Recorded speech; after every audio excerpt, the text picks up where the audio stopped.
विश्वमती नागिन अपने परिवार के साथ नागलोक में प्रसन्नता का जीवन बिता रही थी। जब विश्वमती को पता चला कि वो गर्भवती है, उसने तुरंत इसकी सूचना अपने पति वैष्णव को दी। कई वर्षों के बाद उसके घर में संतान का जन्म होने वाला था, लेकिन विश्वमती मन ही मन बहुत घबरा रही थी। नागलोक का मंत्री कुबेर नाथ जब पाताल लोक पहुंचा तो वहां के राक्षसी वातावरण में उसके अंदर बुरी शक्तियां जागृत हो गईं, जिसके कारण वो गर्भवती महिलाओं के गर्भ से उनके बच्चे निकालकर खा जाता था। विश्वमती अपने पति से बोली, मुझे बहुत डर लग रहा है। अगर कुबेरनाथ को मेरे गर्भ के बारे में पता चल गया तो वो इसे खा लेगा और हमारा वंश आगे नहीं बढ़ पाएगा। वैष्णव उसे समझाते हुए बोला, तुम डरो नहीं, मैं अपने प्राणों पर खेलकर अपने बच्चे की रक्षा करूंगा। उसकी बहन नागफनी ने भी फुफकारते हुए कहा, भाभी, मेरे होते हुए किसी की हिम्मत नहीं है जो आपको छू भी सके। आप निश्चित रहिए, मैं दिन रात आपके साथ रहूंगी। विश्वमती के घर वालों ने किसी को उसके गर्भवती होने की खबर नहीं दी थी। धीरे धीरे प्रसव का समय नजदीक आने लगा और एक दिन जब वो गर्भ के भार से पीड़ित धूप सेक रही थी तो अचानक कुबेरनाथ के गुप्तचर ने उसे देख लिया और इसकी सूचना देते हुए बोला, महाराज, अनर्थ हो गया। आप यहाँ भूख से व्याकुल हो रहे हैं और वहाँ वैष्णव की पत्नी गर्भवती है और आपके खाने का पूरा इंतजाम होते हुए भी आपके सेवक वैष्णव ने अपनी पत्नी की सूचना आपको नहीं दी। कुबेरनाथ ने अपने भयंकर 2 धारी विष दांतों को बाहर निकालकर क्रोधित होते हुए कहा, वैष्णव को तुरंत ही भूलोक भेजने का इंतजाम करो। उसे आज ही रवाना कर दो। आज रात ही मैं अपनी भूख मिटाना चाहता हूँ, जो वैष्णव जैसे बहादुर के रहते मुमकिन नहीं हो सकता। अपनी पत्नी की सूचना मुझे ना देकर उसने यह सिद्ध कर दिया कि वह भी अपनी संतान को प्राप्त करने के लिए व्याकुल है। वैष्णव को तुरंत ही संदेश भिजवाया गया। गुप्तचर ने वैष्णव से कहा, भूलोकों पर नाग पंचमी का त्योहार मनाया जाने वाला है। मंत्री कुबेरनाथ चाहते हैं कि महाराज के जाने से पहले तुम वहाँ की व्यवस्था को देख कर आओ। तुम्हें आज ही निकलना होगा और कल सुबह तक महाराज को सूचना देनी होगी। गुप्तचर की बात सुनकर वैष्णव काफी परेशान हो गया। उसने ये बात अपनी बहन नागफनी को बताई। वो बोला, नागफनी, विश्वमती के प्रसव का समय निकट आ गया है और वो काफी तकलीफ में है। ऐसे समय में उसे छोड़कर जाना ठीक नहीं है, लेकिन अगर मैं नहीं गया तो कुबेरनाथ को उसके गर्भवती होने का शक हो सकता है। भैया, आप निश्चित होकर भूलोक जाइए। मेरी होते हुए भाभी का कोई बाल भी नहीं बांका कर सकता। मैं दिन रात भाभी के पास ही रहूंगी। नागफनी एक बहादुर और युद्ध कौशल से पारंगत नागिन थी, इसीलिए वैष्णव बिना कुबेरनाथ की योजना को जाने ब्लॉक के लिए चला गया। उसके जाते ही कुबेरनाथ विश्वमती के घर पहुंच गया। नागफनी सामने आई और बोली, महाराज, आप यहाँ? कहीं मैं आपकी क्या सेवा कर सकती हूँ भैया? मैं वैष्णव की पत्नी से मिलना चाहता हूँ। मैं अकेली हूँ। भाभी की तबीयत ठीक नहीं है, इसलिए वो विश्राम कर रही हैं। वैद्य ने उन्हें उठाने के लिए मना किया है महाराज। क्या छुपा रही हो नागफनी? मैं जानता हूँ विश्वमती गर्भवती है और मेरा भोजन उसके गर्भ में है। तो आप ये भी जानते होंगे महाराज कि मेरे जीते जी ये कभी संभव नहीं हो सकता।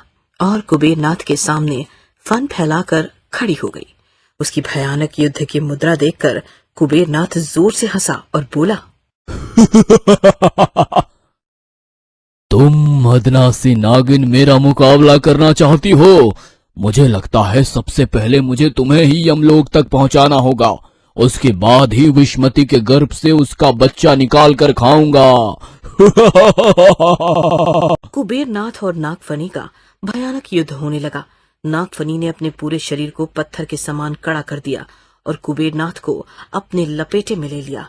नागफनी के प्रयत्न देखकर कुबेरनाथ फिर जोर से हंसने लगा और बोला, मूर्ख नागिन, तुझे लगता है तू महान शक्तिमान नाग कुबेरनाथ को अपने वश में कर सकती है?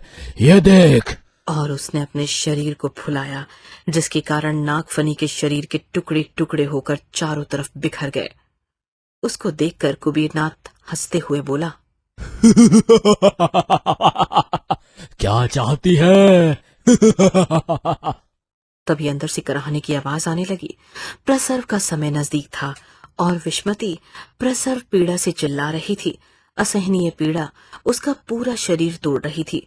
उसकी आवाज सुनकर कुबेरनाथ अंदर की तरफ बढ़ने लगा कि अचानक नागफनी के शरीर के सारे टुकड़े आपस में जुड़ गए और अपनी भाभी की रक्षा में वो नाग चुड़ैल के रूप में कुबेरनाथ के सामने आकर खड़ी हो गई। उसे देखकर कुबेरनाथ बोला,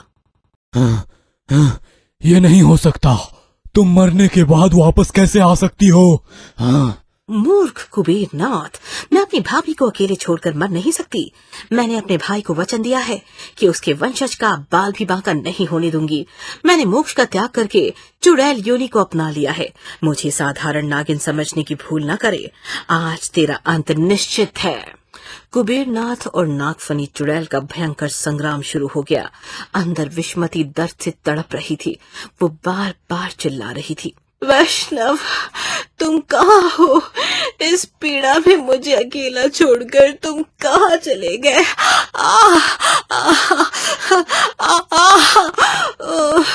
अपनी भाभी का दर्द देखकर नागफनी के नेत्रों से लगातार आंसू बह रहे थे। कुबेरनाथ ने अपने दांत नागफनी के शरीर में गड़ा दिए। नागफनी जोर से हंसने लगी और बोली, मैं नागफनी चुड़ैल हूँ। ये शरीर हवा है, तेरा कुछ नहीं बिगाड़ सकता। लेकिन मेरा विष, जो कि अब 100% ज्यादा विषैला हो गया है, तुझे जलाकर राख कर देगा, मूर्ख। तभी नागफनी का बेटा, जो मात्र कुछ ही दिनों का था, अपनी माँ को ढूंढते हुए वहां आ गया।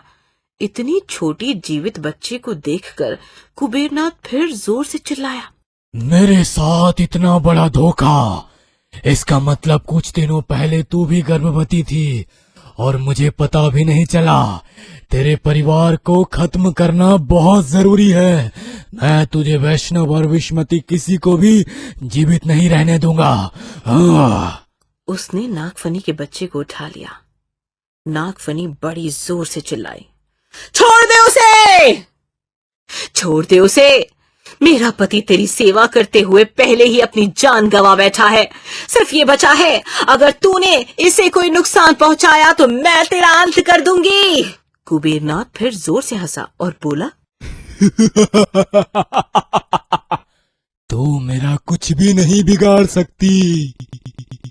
और इससे पहले कि वो नागफनी के बच्चे को जमीन पर फेंकता, गर्भवती विश्मती दर्द से कराहती हुई वहां आ गई और उसने बच्चे को अपने पास में ले लिया और बोली, नागफनी, तुम मेरे बच्चे के लिए अपनी जान दे सकती हो। तो मेरे जीते जी तुम्हारे बच्चे को कोई छू भी नहीं सकता। मुझे भी अपनी जान की कोई परवाह नहीं है, किंतु मैं तुम्हारे बच्चे को कुछ भी नहीं होने दूंगी। दर्द अपनी चरम सीमा पर पहुंच गया था। प्रसव होने ही वाला था।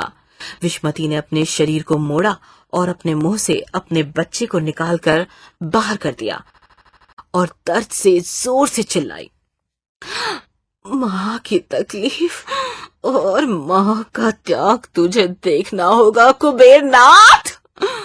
और फिर विश्मती ने, नागिन चुड़ैल और नागफनी दोनों ने मिलकर कुबेरनाथ पर भयंकर हमला करना शुरू कर दिया। अपने बच्चे को बचाने के लिए उन दोनों ने अपनी जान की परवाह नहीं की और पूरी ताकत से कुबेरनाथ के टुकड़े टुकड़े कर दिए। कुबेरनाथ के अंत के बाद विश्मती नागफनी से बोली, नागफनी, तुम परेशान मत होना।